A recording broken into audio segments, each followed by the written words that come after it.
আজি আমালোকে দেখিম প্ৰেজেণ্ট পাৰফেক্ট কণ্টিনিউৱাছ টেন্স। তো প্ৰথমতে আহিব ফৰ্ম।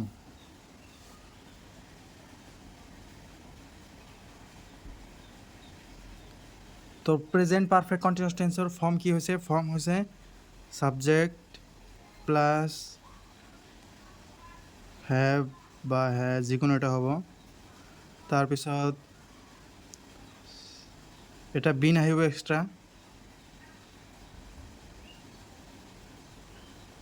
মেইন ভাৰ্বটো আমাৰ লগত লাগিবই। মেইন ভাৰ্বৰ লগত কি যোগ কৰিব লাগিব? ING। তাৰপিছত এটা অবজেক্ট আহিব।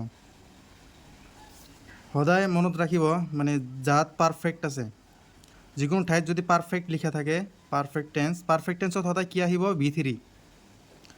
পাৰফেক্ট টেন্সত সদায় মেইন ভাৰ্ব কি হ'ব? V3। আৰু যদি কণ্টিনিউৱাছ লিখা থাকে, কণ্টিনিউৱাছত সদায় কি হ'ব? ভাৰ্বৰ লগত ING যোগ হ'ব, মনত ৰাখিব। পাৰফেক্ট থাকিলে সদায় V3 আহিব, আৰু কণ্টিনিউৱাছ থাকিলে ভাৰ্বৰ লগত সদায় ING যোগ হ'ব, এইটো মনত ৰাখিব। ছাপ'জ এটা এক্সাম্পল লওঁ আমালোকে, যেনেকুৱা প্ৰথমত ছাবজেক্ট ল'লোঁ আইৰ লগত আমালোকে জানো হেভ হয়, আই হেভ। তাৰপিছত কি আহিব? এটা বিন আহিব এক্সট্ৰা, তো বিন দিব লাগিব। বিন কিহৰ কাৰণে হ'ব? পাৰফেক্ট। ইয়াত পাৰফেক্ট আছে না ৱাৰ্ডটো, তো পাৰফেক্টৰ কাৰণে কি আহিব? বিন আহিব এটা, V3। বিৰ V3 হৈছে বিন। তাৰপিছত কি হ'ব? ভাৰ্বৰ লগত ING যোগ কৰিব লাগিব, যেনেকুৱা আই হেভ বিন প্লেয়িং। ভাৰ্বৰ লগত মেইন ভাৰ্বৰ ING, প্লেয়িং ফুটবল। তো এইটো হৈ গ'ল আমালোকৰ প্ৰেজেণ্ট পাৰফেক্ট কণ্টিনিউৱাছ টেন্সৰ এক্সাম্পল। এতিয়া আমাৰ প্ৰেজেণ্ট পাৰফেক্ট কণ্টিনিউৱাছ টেন্স কেনেকৈ গম পাম যে এইটো প্ৰেজেণ্ট পাৰফেক্ট টেন্সৰ আছে নে নাই? তো নোট এটা মনত ৰাখিব, যদি কোনো এটা ৱাৰ্ডত কোনো এটা চেণ্টেন্স দিয়া আছে, চেণ্টেন্সত যদি চিন্স বা ফৰ দিয়া আছে, যদি কোনো এটা চেণ্টেন্সত যদি চেঞ্জ বা ফৰ দিয়া থাকে, তেনেহ'লে বাক্যটো কি হ'ব? প্ৰেজেণ্ট পাৰফেক্ট কণ্টিনিউৱাছ টেন্সত হ'ব। ছাপ'জ আমালোকৰ এটা উদাহৰণ এক্সামত কুৱেশ্যন আছে,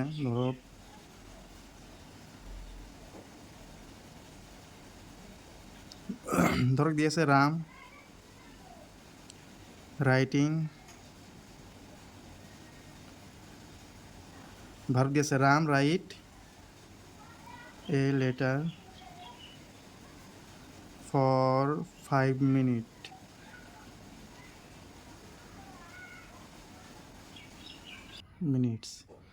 তো এইটো কৰোঁতে আমাৰ ইয়াত কি আছে? ফৰ। তো আমালোকে অলপ আগত পাইছোঁ, চেঞ্জ বা ফৰ থাকিলে কি হ'ব? বাক্যটো প্ৰেজেণ্ট পাৰফেক্ট কণ্টিনিউৱাছ টেন্সত হ'ব। তো কি হ'ব? ৰামৰ লগত Ram third person singular number, ৰামৰ লগত হেজ হ'ব। আৰু আমালোকে অলপ আগত পাইছোঁ হেভ বা হেজ, যিকোনো দুটা এটা। তাৰপিছত কি হ'ব? বিন হ'ব এটা এক্সট্ৰা, তো বিন। তাৰপিছত কি হ'ব? ভাৰ্বৰ লগত ING যোগ কৰিব। ভাৰ্ব কি দি আছে? ৰাইটৰ লগত ING যোগ কৰিব লাগিব। ING যোগ কৰোঁতে ইটো উঠি যায়, write a letter for 5 minute. আৰু এটা নোট মনত ৰাখিব,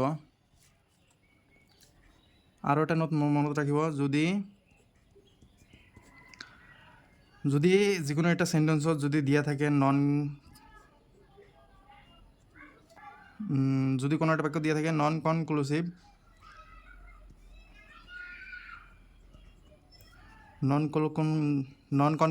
বা নন প্ৰগ্ৰেছিভ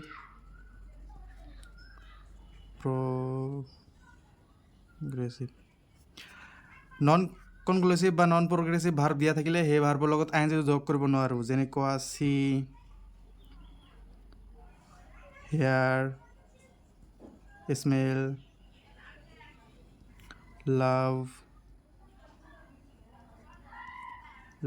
হেট, এক্সেট্ৰা। এনেকুৱা ভাৰ্বৰ লগত ING যোগ কৰিব নোৱাৰি। এইবিলাক ভাৰ্বক কি বুলি কোৱা হয়? নন কনক্লুচিভ বা নন প্ৰগ্ৰেছিভ ভাৰ্ব বুলি কোৱা হয়। তো এইবিলাক ভাৰ্বৰ লগত যেতিয়া আমালোকে ING যোগ কৰিব নোৱাৰোঁ, তেতিয়া কি হ'ব? যদি কোনো এটা চেণ্টেন্সত চেণ্টেন্সটোত চেঞ্জ বা ফৰ দিয়া আছে কিন্তু ভাৰ্বটো কি হৈছে? নন কনক্লুচিভ বা নন প্ৰগ্ৰেছিভ। তেনেকুৱা ঠাইত কি কৰোঁ? প্ৰেজেণ্ট পাৰফেক্ট কণ্টিনিউৱাছ টেন্সত নহয়, কি হ'ব? প্ৰেজেণ্ট পাৰফেক্ট টেন্সত হ'ব, মনত ৰাখিব। ছাপ'জ আমালোকৰ এটা এক্সাম্পল দি আছে, কুৱেশ্যনত দি আছে আই ন' দ্য মেন since 2000। ইয়াত কি আছে? চিন্স। তো আমালোকে জানো যে সিন্স থাকিলে কোনো এটা বাক্যত যদি সিন্স বা ফৰ থাকে বাক্যটো কি হ'ব প্ৰেজেণ্ট পাৰফেক্ট কণ্টিনিউৱাছ টেন্সত হ'ব কিন্তু ইয়াত কি আছে নন কনক্লুসিভ ভাৰ্ব আছে যদি নন কনক্লুসিভ ভাৰ্ব থাকে এই ভাৰ্বৰ লগত আমালোকে আইন যোগ কৰিব নোৱাৰোঁ তো এনে ক্ষেত্ৰত প্ৰেজেণ্ট পাৰফেক্ট কণ্টিনিউৱাছ টেন্সত কৰিব নোৱাৰিম তো কি কৰিব লাগিব প্ৰেজেণ্ট পাৰফেক্ট টেন্সত কৰিব লাগিব আই হেভ আৰু পাৰফেক্ট সদায় কি আহে ভি3 non I have known the man